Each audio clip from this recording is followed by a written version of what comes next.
हरिः ओं श्रीगुरुभ्यो नमः। त्रिजगन्मोहननीलकान्तितनुउद्दीपिम्पप्रभातनिरजबन्धुप्रभमैन चेलमुपयन्रञ्जिल्ल नीलालकं व्रजसंयुक्तमुखारविन्दमु अतिसेव्यं वै विजृम्भिम्प मा विजयुञ्जेरडु वन्नलाडु మా విజయుంజేరడు వన్నలాడు మదినావేశించునల్లప్పుడు హయరింఖా ముఖధూళిధూసర పరిన్యస్తాలకోపేతమై రయజాతశ్రమతోయ బిందుయుతమై రంజిల్లు నిమ్మోముతో జయమున్ పార్థునకిచ్చువేట్కనని నా శస్త్రాహతించాలనొచ్చియు పోరించు మహానుభావు మదిలో చింతింతున శ్రాంతమున్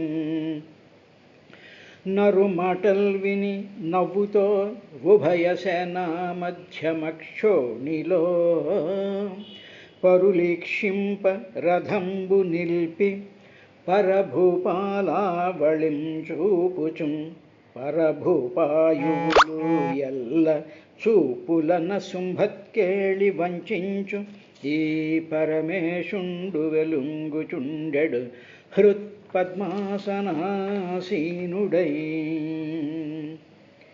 తన వారి చంపజాలక వెనుకకు పోనిచ్చగించు విజయుని శంకన్ ఘన యోగ విద్య బాపిన ముని వంజుని పాదభక్తి మునయున్నాకున్ కుప్పించి ఎగసిన కుండలముల కాంతి గగన భాగం బల్ల కపి కొనగా ఉరికిన ఓర్వక ఉదరంబులోనున్న జగముల వ్రేగున జగతి కదల చక్రంబు చేపట్టి చనుదెంచురయమున పైనున్న పచ్చని పటముజార నమ్మితి నాలావు నగుబాటు సేయక మన్నింపుమని క్రీడి మరలదిగువ కరికి లంఘించు సింహంబు కరణి మెరసి నేడు భీష్ముని జంపుదు నిన్నుగాతు విడువుమర్జునయనుచు మద్విశిఖ వృష్టి తెరలి చనుదెంచు దేవుండు దిక్కు నాకు ఒక సూర్యుండు సమస్త జీవులకు తానొక్కొక్కడై తోచుపోలిక ఏ దేవుడు సర్వకాలము మహాలీలన్ నిజోత్పన్న జన్య కదంబంబులన్ హృత్సరోరుహములన్ నానా విధానోన రూపకుడై ఒప్పుచుండు నట్టి హరినే ప్రార్థింతు శుద్ధుండనై. హరి ఓం శ్రీ గురుభ్యో నమః. ఓ విదురా, నీలగణాపరాధియగు నీకు తనూభవనౌట చాలదా చాలు కుమర్చ్య నీదు తను జాతన నన్మది సిగ్గు పుట్టెడి ఏలధరన్ మహాత్ములకు నెగ్గొనరించడి వారి జన్మముల్ కలుపనే తలంప జనక కుటిలాత్మక ఎన్ని చూడగన్. నీ కూతురినై పుట్టడం నాకు చాలా సిగ్గుగా ఉంది. ఇంతవరకు నీతో మాట్లాడినవన్నీ కూడా ఆ మాటలన్నీ కూడా అనవసరంగా మాట్లాడాను. నీలాంటి వాటితో మాట్లాడడం ఏమిటి? మహాత్ములకి ఎగ్గు కలిగించేటువంటి వారి జన్మములు కాలుపనే. అటువంటి జన్మలన్నీ కాల్చేయాలి వాటినన్నిటినీ. తలంపజనక అలా చూస్తూ కుటిలాత్మక, కుటిలము అనేటువంటి పదం కూడా పోతన గారు ఇక్కడ వరకు అంటే భూ సంబంధమైనటువంటి ఆత్మ మనసు కలిగినటువంటి వాడు అంటే నిరంతరము కూడా మెకానికల్గా ఉండేటువంటి మెటీరియలిస్టిక్ ఆస్పెక్ట్కో బతికేటువంటి మానవుల్ని తయారు చేయడానికి సిద్ధపడినటువంటి దక్షుడా కుటిలాత్మక ఎన్ని చూడగన్. మహాత్ముల్ని నిందించడం, అలాగే అటువంటి వాళ్ళతో మాట్లాడడం ఎందుకు, ఈ జన్మ కాల్చడానిక అని చెప్పి వర వృషకేతనుండు భగవంతుడు నైన హరుండు నన్ను దా పరిహాసవాక్యముల దక్షతనూభవయంచ పిల్వ. దాక్షాయిణి అని పిలిచినప్పుడు భగవనుడైనటువంటి వాడు వృషభకేతజ్యుడైనటువంటి వాడు నన్ను దక్షతనూజ అని పిలుస్తూ ఉంటే నే పురపుర పొక్కుచున్ ముదము పొందక నాకు దుఃఖం వచ్చేసేసి ఏమాత్రము కూడా సంతోషించేదాన్ని కాదు నేను. నర్మవచస్మితంబులదొరగదు, నా మొహంలో చిరునవ్వు కూడా ఒక రెస్పాన్స్ కూడా ఉండేటువంటి విధంగా ఉండేది కాదు. నీ తనూజనను దుఃఖము కంటెను చచ్చుటొప్పగను, నీ కూతురు అనిపించుకునే దానికన్నా చచ్చిపోవడమే మేలు అని ఇట్లు యజ్ఞసభా మధ్యంబున ప్రతికూలుండగు దక్షుణ్ణి ఉద్దేశించి పలికి, కామక్రోధాది శత్రువిఘాతిని యొక్క సతీదేవి, ఇంతకీ ఆ సతీదేవి ఎవరు అంటే కామక్రోధాది శత్రువిఘాతిని. కామక్రోధ లోభ మోధ మహమాశ్చర్యాలు అనేటువంటి 6 శత్రువులకి కూడా విఘాతం కలిగించేటువంటివి, అంటే సంహారం చేసేటువంటి సతీదేవి ఉదన్ముఖి అయి, అంటే తూర్పు దిక్కుగా కూర్చుని జలంబులు ఆచనంబు చేసి, జలాలంతో ఆచనం చేసేసి శుచి అయి మౌనంబు ధరించి ఏహి మాట్లాడకుండా జితాసనయ్యి ఆసనాన్ని జయించి, అంటే సరైనటువంటి ఆసనంలో కూర్చుని యోగ మార్గంబునం చేసి శరీర త్యాగంబు చేయదలంచి, శరీర త్యాగం చేయడానికి ఆవిడ సిద్ధపడిందయ్యా అని చెప్పిన తర్వాత ఆ శరీర త్యాగం ఏ విధంగా చేసింది అనేటువంటి విషయాన్ని 3 శ్లోకాల్లో వ్యాసభగవానుడు చెప్పాడు. ఆ విషయాన్ని ఏమిటో చూద్దాం. ఇప్పుడు ఇక్కడ మనం గ్రహించవలసినది ఏమిటి అంటే, ఏ ప్రాణికైనా సరే ప్రాణం పోవడం అనేటువంటిది, అంటే పుట్టినటువంటి జాతస్య ధ్రువో మృత్యు కదా, కాబట్టి ప్రాణం పోవడం అనేటువంటిది సర్వమైనటువంటి ఒక కామన్ ప్రాపర్టీ. ఇప్పుడు ఇటువంటి ప్రాణాలు పోవడం అనేటువంటిది ఆ ప్రాణాలన్నీ కంట్రోల్లో పెట్టుకుని ప్రాణాన్ని కావాలని వాటిల్ని మన యొక్క శక్తి చేత ఆ ప్రాణాలన్నిటినీ కూడా బయటకు తీసుకొచ్చి దాని ద్వారా ఆ ప్రాణ ఉత్క్రమణ జరుగుతూ ఉండేటువంటి సందర్భంలో పుట్టినటువంటి అగ్నితో దేహాన్ని దహించడం అనేటువంటి ఒక ప్రక్రియ కూడా భూమండలంలోకి అమ్మవారు ఆ యజ్ఞశాలలోకి వచ్చి అది ఆవిడ ప్రవేశపెట్టింది. ఇటువంటి స్థితి మహానుభావులైనటువంటి వాళ్ళకి మాత్రమే సాధ్యం అవుతుంది. మిగతా మానవులకి కానీ మిగతా ప్రాణికోటి అంతటికీ కూడా అంటే శరీరం యొక్క ఎక్స్పైరీ డేట్ వచ్చేటప్పటికీ దాంట్లో శక్తులన్నీ ఉడిగి న్యాచురల్ డీకే ఉంటుంది. ఇక్కడ న్యాచురల్ డీకే కాదు, అంటే ప్రాణం అంటే ఏమిటి అనేటువంటి అర్థం చేసుకున్నటువంటి ఆ జ్ఞానులకు ఏం జరుగుతుంది అంటే వాళ్ళ ప్రాణాన్ని వాళ్ళు బయటికి తీసుకొచ్చేసేసి ఆ శరీరాన్ని ఆ కట్టిన అలా వదిలేసేసి వెళ్ళిపోతూ ఉంటారు. మామూలుగా జరిగేటువంటిది ఇది. అంటే పరమాచార్యులు వారు కానీ, రమణ మహర్షులు కానీ, ఉండే పరమహంసులు కానీ, ఇవన్నీ చూస్తూ ఉంటే ఏంటంటే వాళ్ళ ప్రాణ ఉత్క్రమణ వాళ్ళ యొక్క ఆదేశంతోనే ప్రాణాలు వాళ్ళు వెళ్ళిపోవాలని నిశ్చయించుకున్నప్పుడు ఆ ప్రాణాన్ని వాళ్ళు తీసుకుని వెళ్ళిపోతారు, శరీరం మిగిలిపోతుంది.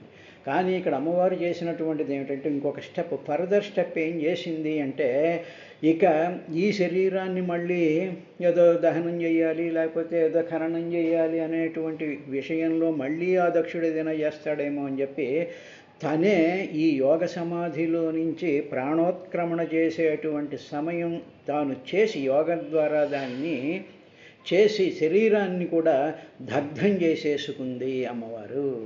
కాబట్టి ఆ దగ్ధ ప్రక్రియ కూడా తానే చేసుకుని ఇంకెవరిని కూడా ముట్టుకోనివ్వకుండా చేసినటువంటి విశేషమే మనకి భాగవతంలో ఇది ఇక్కడ కనిపిస్తుంది. ఎలా చేసింది ఆవిడ అనేటువంటి విషయాన్ని చెప్తూ 25వ శ్లోకంలో, ఓ విదురా, కృత్వా సమానావనిలౌ జితాసన స ఉదానముత్థాప్య చ నాభిచక్రతః శనైర్హృది స్థాప్య ధియో రసిస్థితం కంఠాద్భ్రువోర్మధ్యమనిందితా నయతే. అనిందిత అంటే ఏ విధమైనటువంటి దోషాలు లేనటువంటి సతీదేవి జిత ఆసన జయించబడినటువంటి ఆసనాలు కలిగినటువంటిదే. అంటే ఏమిటి, సరైనటువంటి ఈ ప్రక్రియ యోగ ప్రక్రియ సమాధి ప్రక్రియ చేసేటప్పుడు ఏ విధమైనటువంటి ఆసనాలు వేసుకోవాలో అటువంటి ఆసనాన్ని జయించింది. ఆ ఆసనాన్ని ఆవిడ అధిష్ఠించి అనిలౌ అంటే వాయువు అన్నమాట. అంటే వాయువులు ఏమిటైతే మనకు తెలిసినంత వరకు ఉచ్ఛ్వాస నిశ్వాసాలు అనిలౌ సమానౌ, ఈ రెండింటినీ కూడా సమానంగా చేసింది. అంటే ఉచ్ఛ్వాస నిశ్వాసాలని సమానంగా చేసి కృత్వా చేసి తర్వాత ఏం చేసిందంటే ఉదానం మనకి ఉదాన వాయువు అంటే ఇప్పుడు మామూలుగా మనం చేస్తూ ఉంటాం చూసారా, ప్రాణం అపానం ఉదానం సమానం వ్యానం అనేటువంటి పంచప్రాణాలకు చెప్తూ ఉంటారు. అందులో ఉదానం అనేటువంటి వాయువుని ఆవిడ ఏం చేసిందంటే నాభిచక్రత నాభిస్థానం నుంచి ఉత్థాప్య పైకి లేపిందిట. లేపి శనై మెల్లగా నాభిస్థానంలో ఉండేటువంటి ఉదానము అనేటువంటి ప్రాణాన్ని, నాభిస్థానంలో ఉండేటువంటి ఆ నాభిస్థానం దగ్గర మణిపూరక చక్రం ఉంటుందని యోగంలో చెప్తూ ఉంటారు. అక్కడ నుండి నాభిచక్రత అంటే మణిపూరక చక్రం నుంచి ఉత్థాప్య ఆ వాయువుని పైకి లేపి శనై మెల్లగా హృదయస్థానమునందు హృదయస్థానంలో అనాహత చక్రం ఉంటుంది, అందులోకి స్థాప్య తీసుకొచ్చి పెట్టింది. అంటే నాభిస్థానం మణిపూరక చక్రంలో ఉండేటువంటి ఉదానము అనేటువంటి ఆ ప్రాణవాయువుని పైకి లేపేసి హృదయస్థానంలోకి తీసుకొచ్చి పెట్టేసింది అనమాట. ఉరసి వక్షస్థలంలో తీసుకొచ్చి పెట్టింది. అక్కడుండేటువంటి ఉదానం అనేటువంటి ఆ వాయువుని విశుద్ధ చక్రం నుంచి బుద్ధితో సహా కంఠంలో ఉండేటువంటి విశుద్ధ చక్రానికి తీసుకొచ్చి భ్రువో కనుమల మధ్య అనయత్ అక్కడ తీసుకొచ్చి పెట్టింది. అంటే ఆజ్ఞాచక్రంలోకి తీసుకొచ్చింది. అంటే ఏమిటి, ప్రాణము అపానము అనేటువంటి రెండు వాయువుల్ని మొట్టమొదట సమానం చేసేసి వాటిని అలా ఉంచేసి ఇంకా లోపల ఉండేటువంటి బొడ్డు ప్రాంతంలో ఉండేటువంటి ఆ ఉదానం అనేటువంటి ప్రాణాన్ని తీసుకొచ్చి హృదయస్థానంలో విశుద్ధ చక్రంలో పెట్టి అక్కడి నుంచి తన బుద్ధితో సహా బుద్ధిని కూడా కిందకి తీసుకొచ్చేసి హృదయస్థానంలో పెట్టినటువంటి ఉదాన వాయువుని ఆజ్ఞాచక్ర స్థానంలో పెట్టేసిన తర్వాత ఏం చేసింది అంటే ఏవం స్వదేహం మహతాం మహీయస ముహుస్సమారోపితం అంకమాదరా జిహాసతి దక్షరుషా మనస్విని దధారగత్రేష్వనిలాగ్నిధారణ.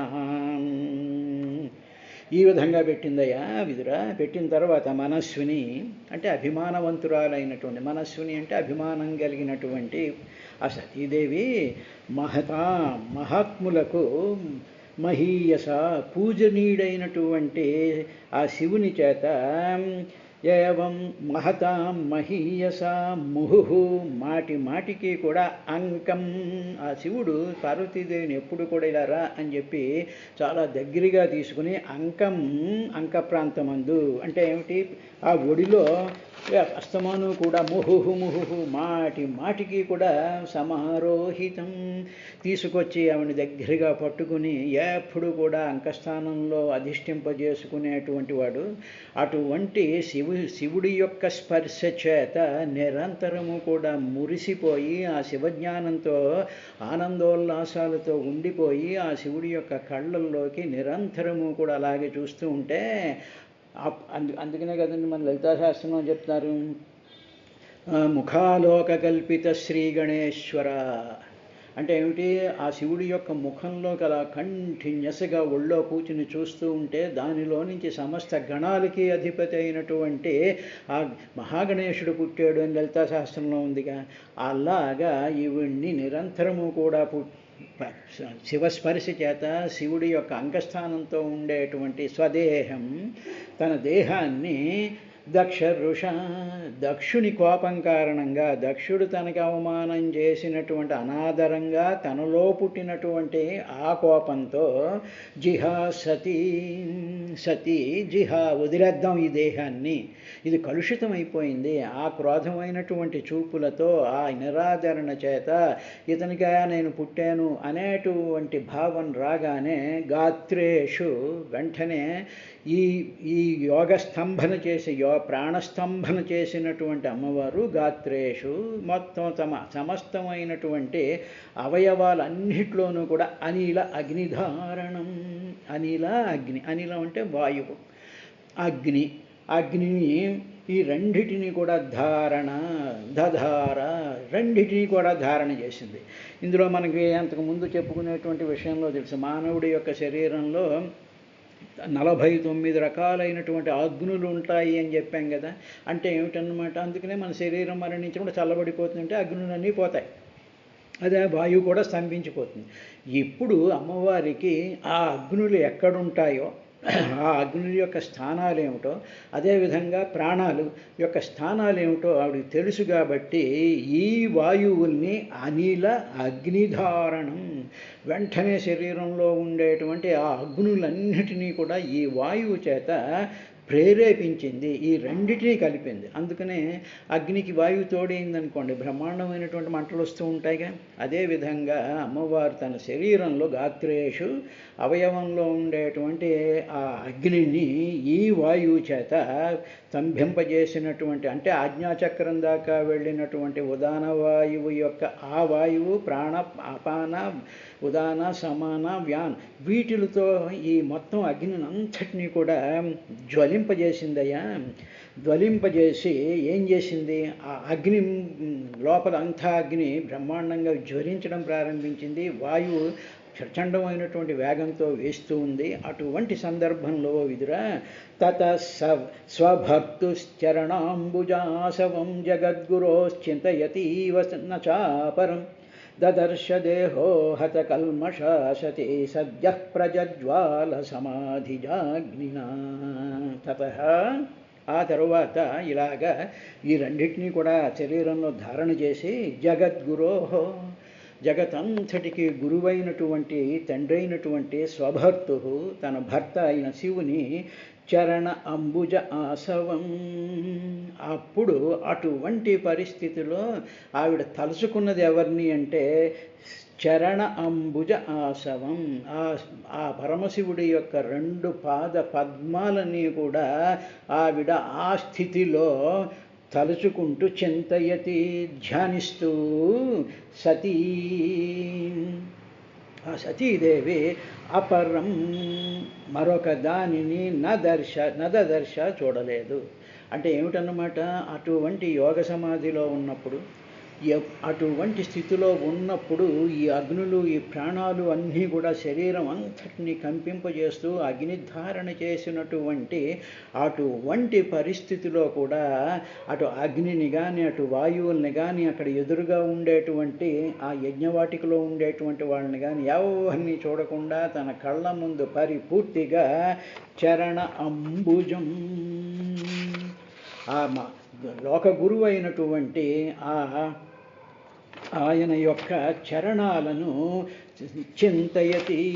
చింతిస్తూ ఇంకోటి ఏమీ చూడకుండా ఆవిడ సద్య ప్రజ్వాల, సద్య వెంటనే ప్రజ్వాల సమాధిజాగ్నిన, ఆ సమాధి నుండి పుట్టినటువంటి అగ్ని చేత సమాధిజ అగ్నిన, అటువంటి సమాధి స్థితిలో, ఇక్కడ సమాధి స్థితిలో ఏమిటంటే ఈ మొత్తం వాయువుని బంధించి అగ్నిని ప్రేరేపించి 2 ఆస్పెక్ట్స్ జరిగాయి.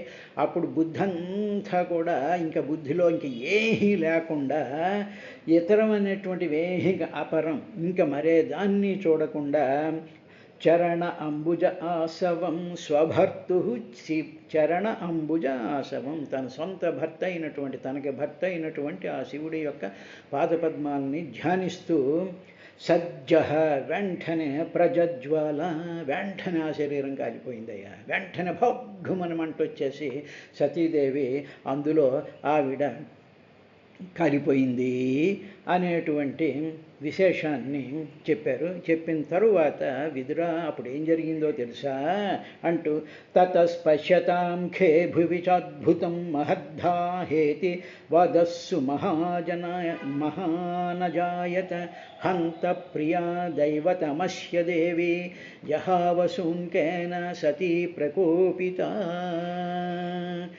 అనేసి అక్కడ ఉండేటువంటి దేవతలు, అక్కడ ఉండేటువంటి మహర్షులు, మిగతా వాళ్ళందరూ చూస్తూ ఉన్నారుగా. వాళ్ళకి ఇదంతా కొత్త, ఎప్పుడు కూడా వాళ్ళకి ఇటువంటి ఎక్స్పీరియన్స్ కానీ ఇటువంటి దృశ్యం కానీ చూసినటువంటి వాళ్ళు కాదు వాళ్ళెవరు కూడా.